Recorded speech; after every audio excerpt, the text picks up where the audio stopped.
Dictation गति 100 शब्द प्रति मिनट स्टार्ट।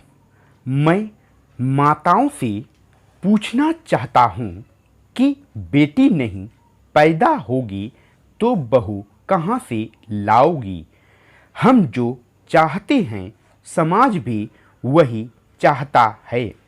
हम चाहते हैं कि बहू पढ़ी लिखी मिले, लेकिन बेटियों को पढ़ाने के लिए तैयार नहीं होते। आखिर यह दोहरापन कब तक चलेगा? यदि हम बेटी को पढ़ा नहीं सकते तो शिक्षित बहू की उम्मीद करना बेईमानी है। जिस धरती पर मानवता का संदेश दिया गया हो वहाँ बेटियों की हत्या दुख देती है।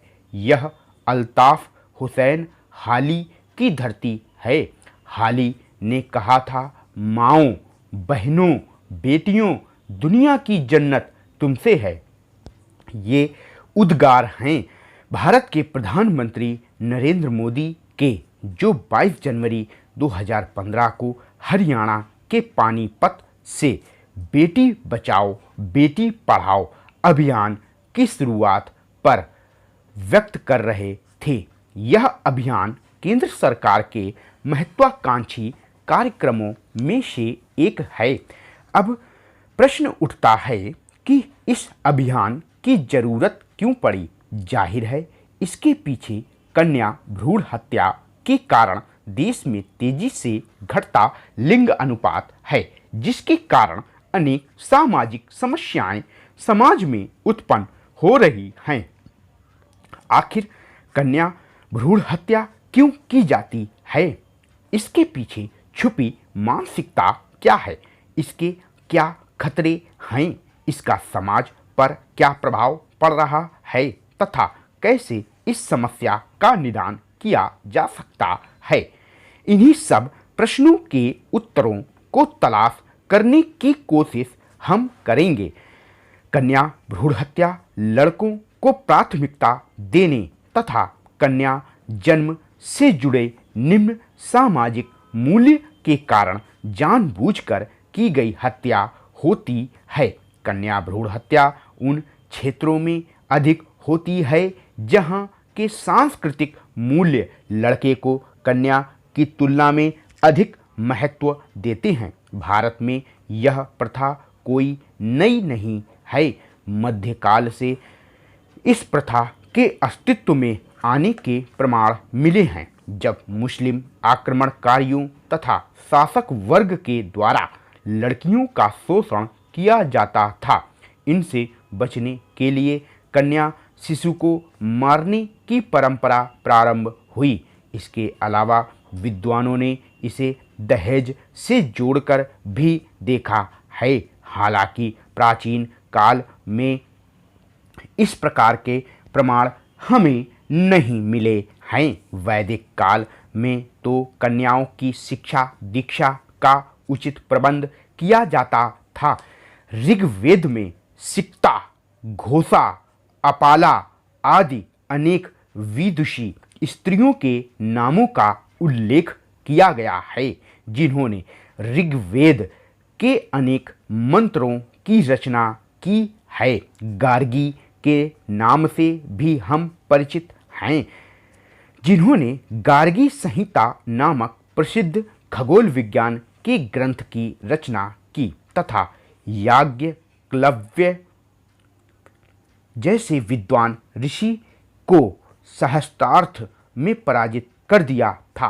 प्रसिद्ध स्मृतिकार महर्षि मनु ने तो अपनी विश्वविख्यात कृति मनु स्मृति में लिखा है, जहाँ नारियों का सम्मान होता है वहाँ देवताओं का निवास होता है।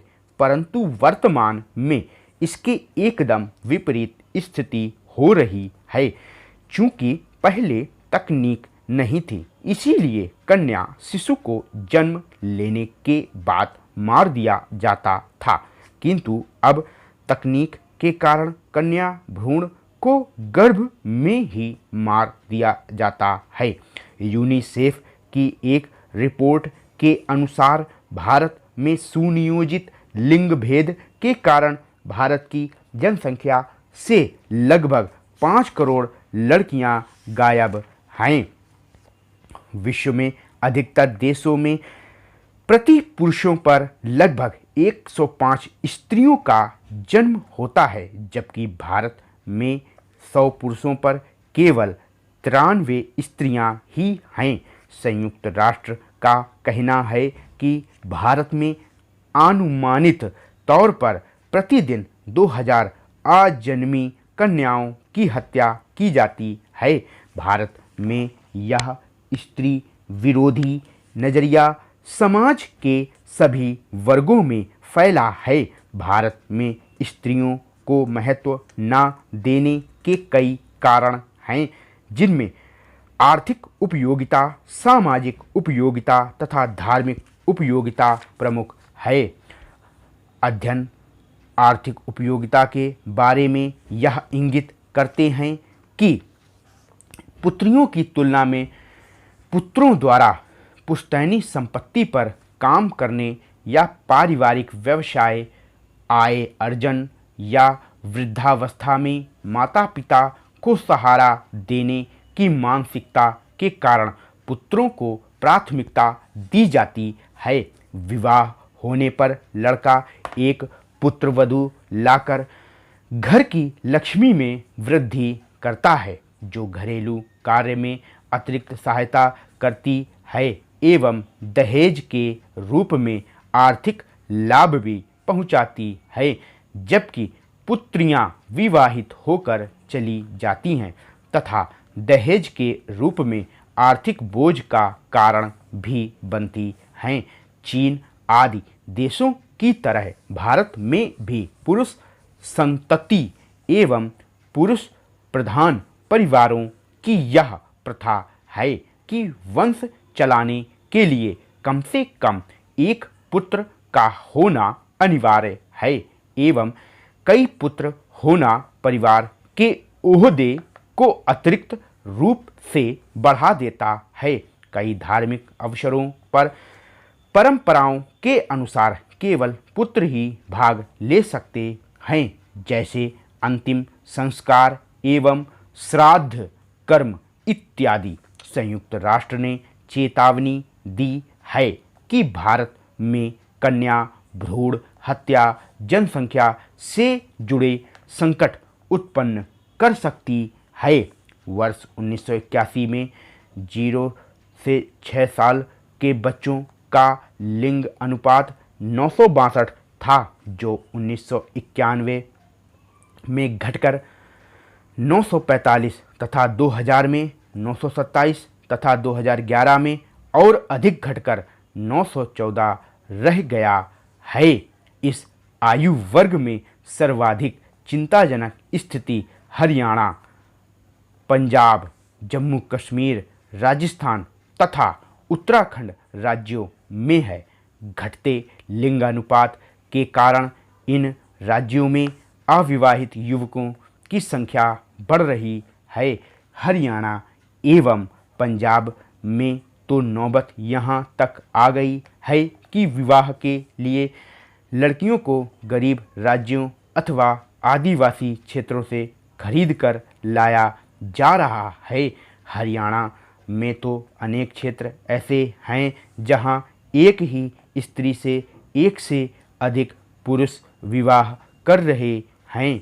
यह तो सामाजिक प्रभाव है। यदि हम एक दूसरे नज़रिए से देखें तो कन्या भ्रूण हत्या से भारत की उस मेधा शक्ति का भी नाश हो रहा है जो वर्तमान में भारत को आर्थिक सामाजिक रूप से समृद्ध कर सकती। इसी कारण भारत सरकार लंबे समय से बेटियों को बचाने के लिए प्रयत्नशील रही है। इस कुरीति को समाप्त करने तथा लोगों के दृष्टिकोण में परिवर्तन लाने के लिए सरकार ने कई कदम उठाए हैं। सरकार द्वारा देश में कन्या भ्रूण हत्या रोकने के लिए अपनाई गई बहुआयामी रणनीति, इसमें जागरूकता पैदा करने और विधायी उपाय करने के साथ साथ महिलाओं को सामाजिक आर्थिक रूप से अधिकार संपन्न बनाने के कार्यक्रम शामिल हैं। स्टॉप।